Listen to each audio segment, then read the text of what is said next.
As we know that Electricity Act 2003 is now 10 years old, and already there is a proposal to amend that, and Ministry of Power has put on its website some of those proposed amendments. And it is in this context that we are going to have this panel discussion. Now, if you recall, the 2003 Act was supposed to be a complete transformation of aiming at transformation of electricity sector. And what was hoped was that the electricity law will bring in competition. And since competition in a natural monopoly is always a problem, unlike, say, like in telecom, what has happened is that the prices have really dropped, efficiency has improved, services have become cheaper, and that has happened because of the mobile phones coming. But something like similar cannot happen in electricity, because if you find that the electricity distribution, it is a national monopoly, transmission is a national monopoly, so how do you do that? So Electricity Act 2003 proposed that generation will be delicensed. So generation, anyone can set up a generation project. But when it comes to consumer will have choice.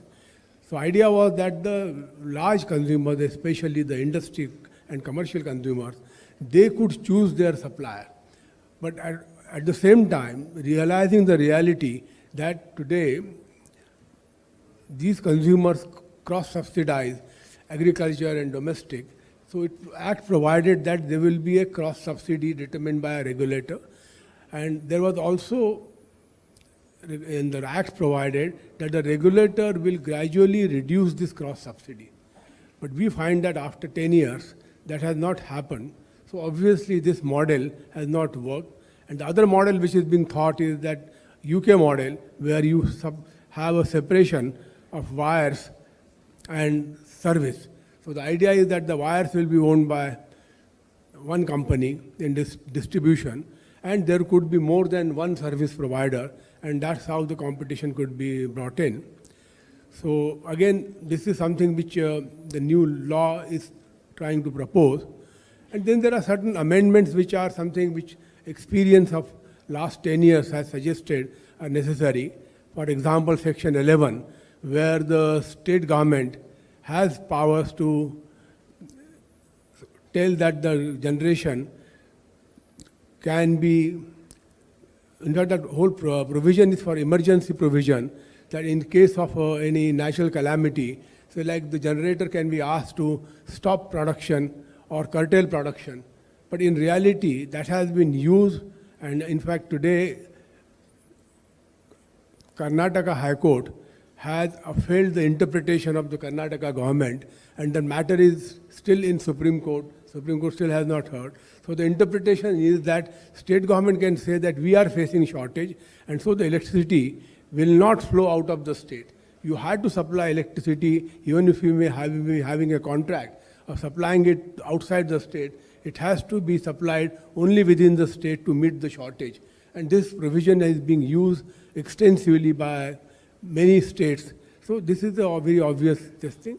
So really the issue is that is the new amendment which are proposed, but basically the separation of carriage and content, is it going to lead us to the desired result, or we are going to be again discussing after another 10 years what should be the way forward?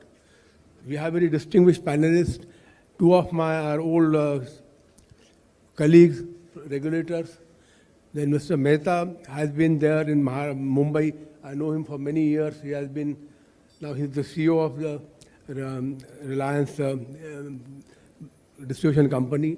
And Mr. Chintan Shah represents Suzlon. And obviously another important issue, which again has not figured in the amendments, is that how do you really promote renewable energy, green energy? And I think the proposed amendments have missed out on that. So I would request, I think the best thing would be to start the distribution company, how they look at it and what should be done. Because in fact, Mumbai is one case where the very disastrous regulatory experiment has been done. Because as I said, that you can't have a parallel licensee.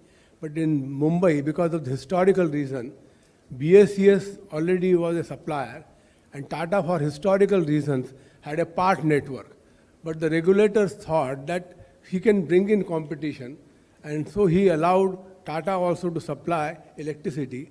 So what happened is very interesting, is Nagpur, that the Mumbai airport, has switched over from Reliance, and all the slums which are surrounding are to be catered by Reliance. So the result has been disastrous. So all the domestic consumers there, they have been burdened with this additional load that they had to carry. So then after, finally, regulator realized that, and he has introduced a cross subsidy, which actually the Act does not as such provide. So this is the same thing because they have been allowed to use that. So I think he's in the best position to tell what we should do. How can we bring in competition?